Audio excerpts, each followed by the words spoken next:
எனக்கு அன்பான கர்த்தருடைய பிள்ளைகளே, இந்த நாட்கள் சுத்திகரிப்பின் நாட்கள். அப்படின்னா இன்னைக்கு 2025 வருஷத்துல ஜனவரியில இருந்து இந்த டிசம்பர் வரையும் நீங்க செய்த பாவத்தை கர்த்தருக்கு முன்னாடி அறிக்கையிட்டு மனம் திரும்பி முழு மனதாய் தேவனுடைய சமூகத்துல ஒப்புரவாக வேண்டிய நாட்கள் தான் சுத்திகரிப்பின் நாட்கள். இந்த புதிய வருஷத்துல நீங்க வாக்குத்தத்தத்துக்கு எதிர்பார்க்கலாம். ஒருவேளை உங்க வாழ்க்கையில ஏதோ ஒரு அற்புதத்துக்கு நீங்க எதிர்பார்க்கலாம்.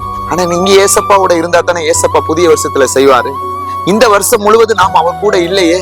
அவர் நம்மளை விட்டு போனதே நமக்கு தெரியாதபடி இன்னைக்கு என்ன செய்யறோம்? சில இடத்துல நம்ம அறியாம வாழ்ற பிள்ளைகள் இருக்கிறோம், துணிகரமா வாழ்ற பிள்ளைகள் இருக்கிறோம், ஒவ்வொரு நாளும் ஒரு துக்கப்படுத்திட்டு இருக்கிற பிள்ளைகள் இருக்கிறோம். இன்னைக்கு கர்த்தருடைய சமூகத்துல நீங்க உங்களை அறிக்கையிடுங்க. சுத்திகரிப்பின் நாட்கள். இந்த வார்த்தை யாரெல்லாம் கேட்டுட்டு இருக்கிறீங்களோ, எங்க இருந்து பார்த்துட்டு இருக்கிறீங்களோ, இந்த புதிய வருஷத்துக்குள்ள கால் எடுத்து போறதுக்கு முன்னாடி இந்த புதிய வருஷத்துல ஏசப்பா உங்களை புதிதாக்க விரும்புறாரு.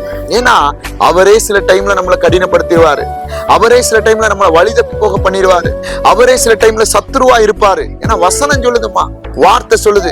நம்ம எப்பயுமே அவருடைய மற்ற முகத்தை பார்த்து அவர் கிருபை உள்ளவர், இரக்கம் உள்ளவர், உருக்கம் உள்ளவர் மட்டும்தான் பாக்குறோமே ஒழிய, ஆனா அவர் இன்னொரு பேட்டன் இருக்கு. அப்படின்னா நம்ம செய்யற பாவங்கள் அக்கிரமங்கள் அதிகமாகும் பொழுது அவர் நமக்கு வேற சத்துருவாய் இருக்கிறவராகவும் இருக்கிறாரு.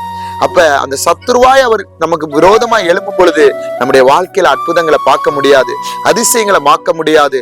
ஒரே கவலையும் கண்ணீரும் வேதனையுமா தான் இருக்கும்.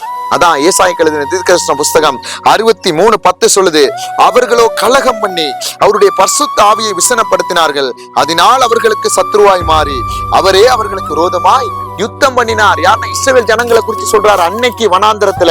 இன்னைக்கு நம்முடைய வாழ்க்கையில நம்ம அவரை துக்கப்படுத்திட்டு இருக்கிறோம். அதே போலதான் அதே அதிகாரத்துல 17வது வசனம் சொல்லுது, கர்த்தாவே நீர் எங்களை உம்முடைய வழிகளை விட்டு தப்பி போக பண்ணி எங்கள் இருதயத்தை உமக்கு பயப்படாதபடிக்கு கடினப்படுத்துவானே.